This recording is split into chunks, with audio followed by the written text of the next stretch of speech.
So I have 4 poo stories. I already told the worst one, where I had the entire village's diarrhea in my mouth.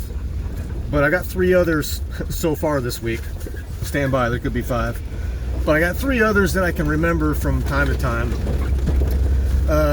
This one is also from Iraq, and it's not nearly as bad as the first one, so you might be let down if you saw the first one already. But it still shows that I'm a mess of a human being like anybody else.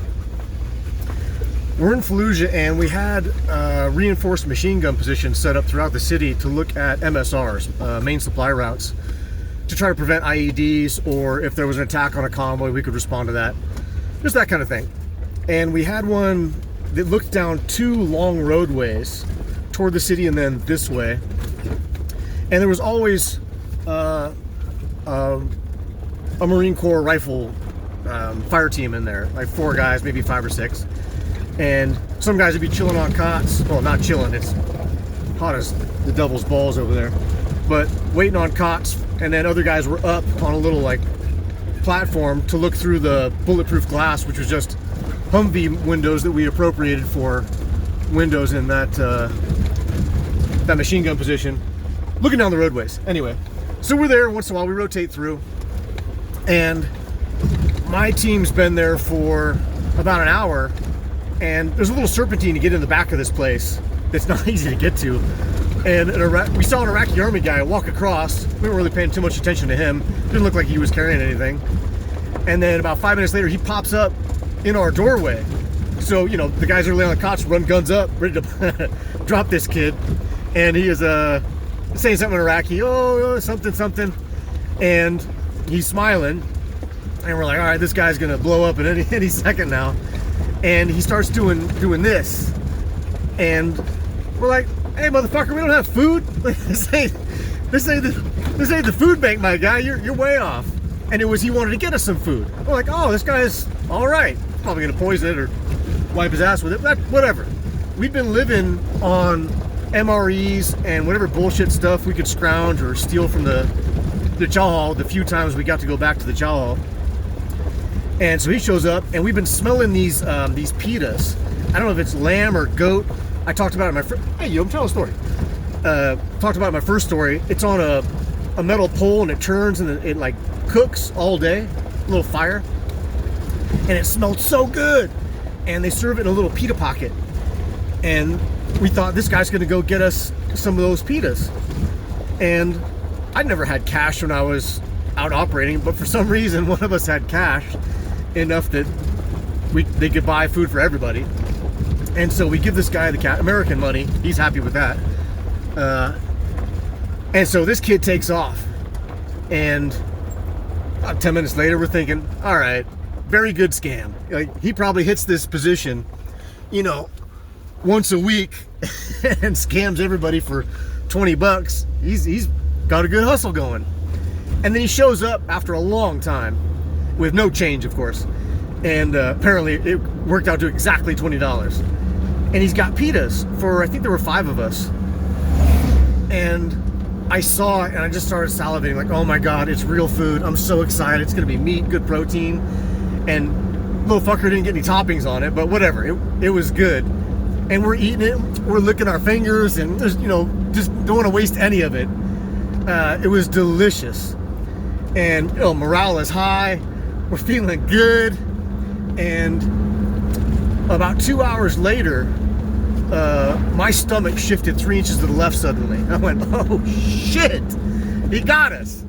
And the bubble gut started happening, like contractions. They were getting closer and closer together over time. Once every 5 minutes, once every 3 minutes, once every 2 minutes. I'm like, oh shit, literally. And so we get relieved in that position. We go back to the fob, and we're doing something. We got to go back on patrol, like right away. And so we're doing some presence patrol, nothing hardcore. And we're at the south end of the city. It was, I think, bombed out, and they were putting it together, or maybe they were developing it for the first time. But there's not a lot going on down there, and I'm under pressure. Like, I feel a squeeze going on in my lower intestine, and it's rough. And I'm on point, as usual. and I'm doing the penguin shuffle, trying to keep my butt cheeks and my butthole tight so I don't fucking blow ass all over my pants. We're wearing the flight suits, the Nomex, because we were wearing the regular Marine Corps cami uniform in the beginning, but the insurgents were they were filling 2-liter soda bottles with gasoline and putting them on top of HME, homemade explosive, or demo or 155 rounds in the IEDs. So the IED would blow a hole through the vehicle, and then the gasoline would light off and burn everybody. So I guess the Nomex flight suits were better to combat that. I don't know how. Anyway, we were wearing flight suits, and then our full kit on top, which was usually 35 to 55 pounds. It could go up, you know, if you have a breech kit or comm or radio, something like, you know, rounds, batteries, something like that. Oh, nice truck. That is the goods, my dude. Anyway, old Ford F-250Ds.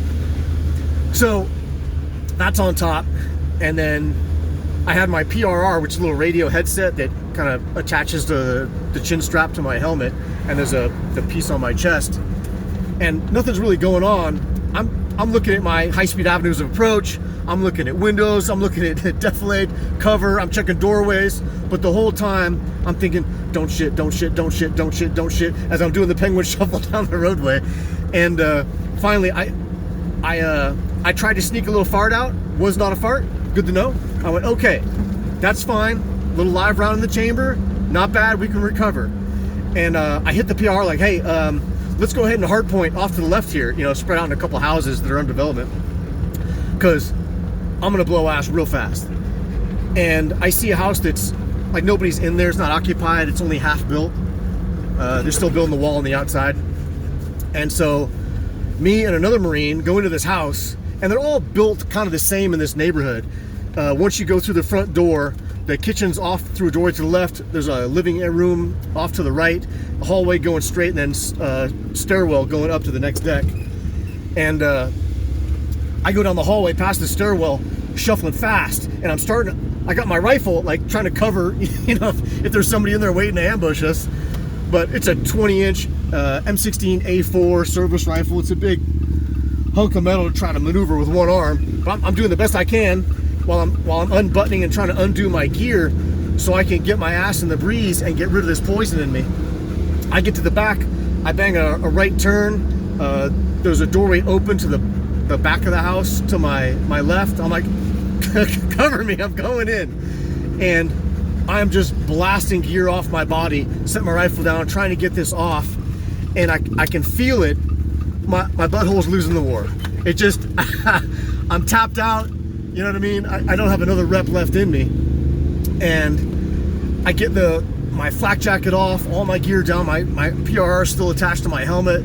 That's still on me. And I get the flight suit unzipped, and I get one shoulder off, but we're sweaty. So I'm trying to pull it off. It sticks, it's hard. And right before I get that down, I blast. And I feel my underwear just load up with my liquefied insides. The entire lower thoracic cavity was just shit at this point. I had no organs left. And hey, I'm telling a story here. And so I'm shitting as I'm taking the rest of my flight suit off. And I didn't have any shit paper with me. I wasn't prepared for this. I should have. And so my underwear's full of mess. I dumped the rest in the back of this house. It was a lot. And finally I'm feeling a little bit better. And so I have my knife and I cut my underwear off. And I try to wipe my ass with whatever virgin fabric is still left in my underwear. And just drop it there. I'm sorry to whoever moved into that house. I apologize. If you have ill will against the United States military, totally justified. It was a huge mess. And I got muck going down the pant leg of my flight suit, and I'm trying to get dirt to absorb as much as I can. It's mostly squirt, but there's some chunks in there. And I'm trying to absorb as much as I can, rub dirt on it, and I put myself back together. I let my buddy know, you know, 2 Marines exiting, we'll pop out of the house, and it looks like I got shot in my ass, and it's just all running down my leg. It's horrible looking. And so I'm back on patrol, and it was kind of nice because with no underwear on, you get a breeze. We used to unzip, because you can zip down on the flight suit or up the crotch side. So I opened it up a little bit and, you know, gave my boys a view of the patrol. Let my three-piece set air out a little bit, but the monkey butt I had going on was DEFCON 1. And so I finished the patrol and, you know, got my flight suit all straightened out, washed it off as best I could. But I thought, you know, we're going to war. It's going to be some sadness, but we're going to have some good, glorious stories. I'm going to have some fun stuff to tell people. I don't really enjoy telling those stories. But the ones I do remember and I don't mind telling are of me looking like a dickhead or doing something funny, or my boys doing something funny or heroic. And that is my second poo story of me absolutely evacuating my lower torso into my underpants while on a combat patrol in Fallujah, Iraq.